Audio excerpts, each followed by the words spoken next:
Losing money isn't particularly fun. But if you are looking to make money from selling sports cards, there are times when losing money may be the best way to make money.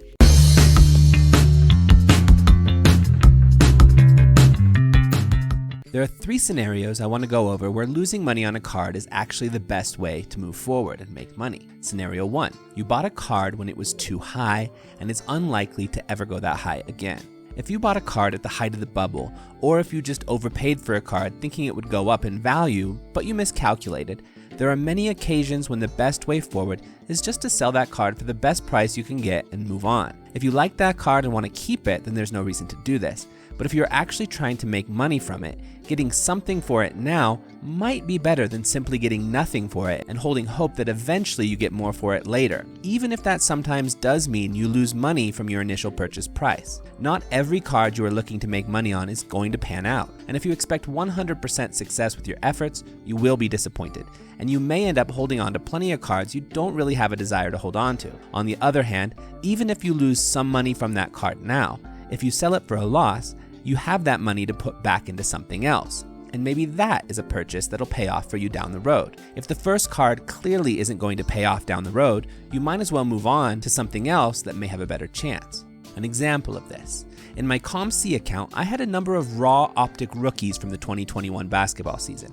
They were cards that, though I hadn't spent much on them as I had bought most of them in large rookie lots, due to the sheer number of other people who now had that same card up on COMC, the price they were now going for was just so incredibly low that if I wanted to sell them, I'd likely have to take a loss. But I decided to do this because I figured that for a number of these base rookie cards, their value would likely never go up. There were just too many of them printed and too many of them on COMC, so I might as well just offload them now and find something else with a higher chance of profit to put that money back into to make up for the loss. In this scenario, that meant I ended up selling off a whole bunch of Pokashevsky, Isaiah Stewart, Denny Avdia, Precious Achiuwa, and some other cards of solid but unspectacular recent rookies, and I sold all these for what ended up being a combined loss, something like $20. I had paid about $55 or so for all of these cards in combination, but only ended up getting close to $35 for them in total. And though this did take some time because it was basically just me putting the prices so low that someone would think it was a steal, then they did end up selling eventually. And after they did, I now had an extra $35 to spend that I wouldn't have otherwise had. With that $35,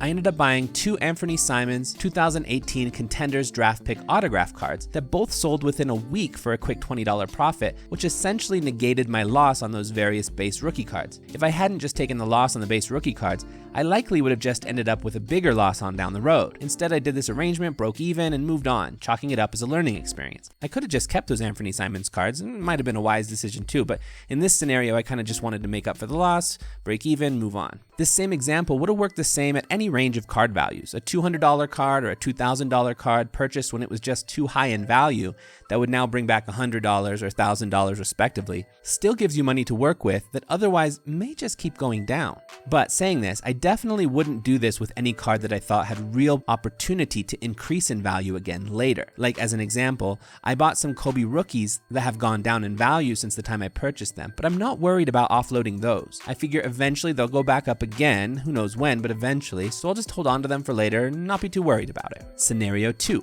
If you have lowish end cards on Star Stock right now, where the profit margin for you on them is just too low to justify having them sent back to yourself and then sold elsewhere. Long name for a scenario. Though the whole Star Stock fiasco has taken away the viability of Star Stock as a long-term plan for your sports cards, the market didn't just die overnight or anything. There is still buying and selling going on there on a regular basis. However, a lot of the buying is people looking for deals from sellers looking to get themselves off Star Stock completely.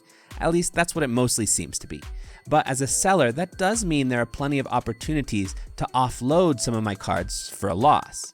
Now, at first, that may not sound so exciting. I mean, hooray, I get to sell this card I had $5 in on for $1.50, how fun, yay. But for the cards where the prospect of sending it back to myself and then maybe resending them off to COMC or putting them into a lot and eventually selling them on eBay or something else like this just wouldn't have been worth the time and effort, I've been actively selling those cards for a loss. I mean, I'm not selling $5 cards for 10 cents, but for $1.50, I may. However, at the same time, just like the first example, this scenario has left me with some cash on the platform that I wouldn't have otherwise had. An example of this.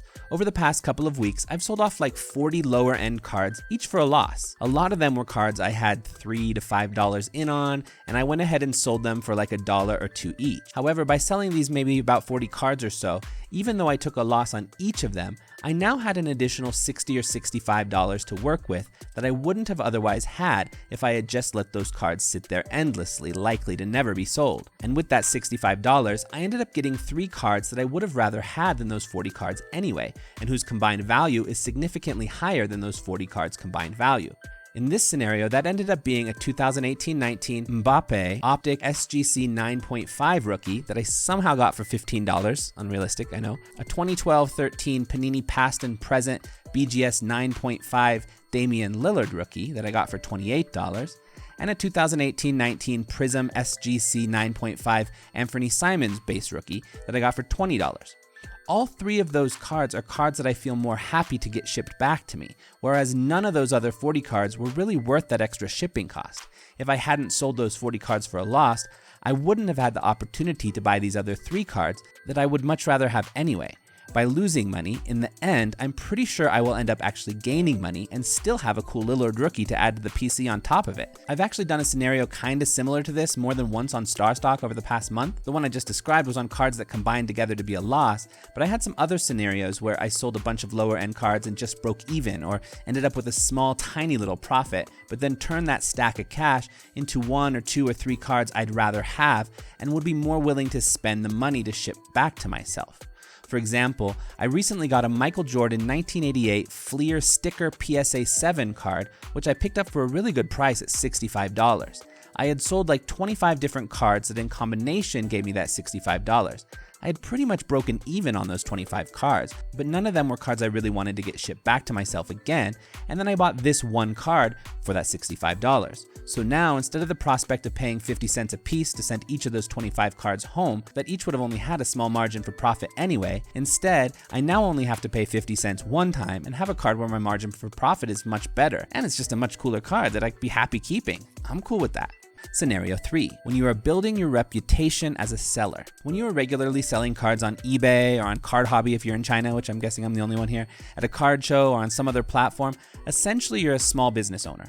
And as is true with any small business, if you want to be successful, you have to build trust and build a loyal customer base. And sometimes the best way to do that may be to actually take some occasional losses on some cards. If you sell a card on an eBay auction and it falls through the cracks of eBay and ends up selling for a fraction of what it probably should have sold for, like some do, and you still package that card nicely and ship it to the auction winner and have positive communication with them, you may have just found for yourself someone who's going to be actively keeping an eye out for other things you may put up for sale. Not every seller can be trusted, and if you can prove to others that you are someone that can be trusted, they're going to want to come back to you. On the other hand, if you raise a hoopla or send off that card with the cheapest possible shipping to save yourself a buck or two on that card that you're frustrated you're losing money on, not only are you losing money on that card, but now you're also losing the possibility of a return customer. Any small business that operates this way won't stay in business for long. Or in another scenario, if someone buys from you a nice little stack of cards and then you ask them who their favorite player is and you surprise them with a free card from that player for no charge, sure, you have just lost money on that card you gave away for free, but you're building goodwill, you're building trust, you're doing something that will stick in someone's memory. That's just good business practice right there. Now, these are just 3 scenarios where losing money is actually the best way to make money. Can you think of any others? Please do share in the comments below so that the rest of us can learn something from your thoughts and experiences. But for now, check you later. Peace.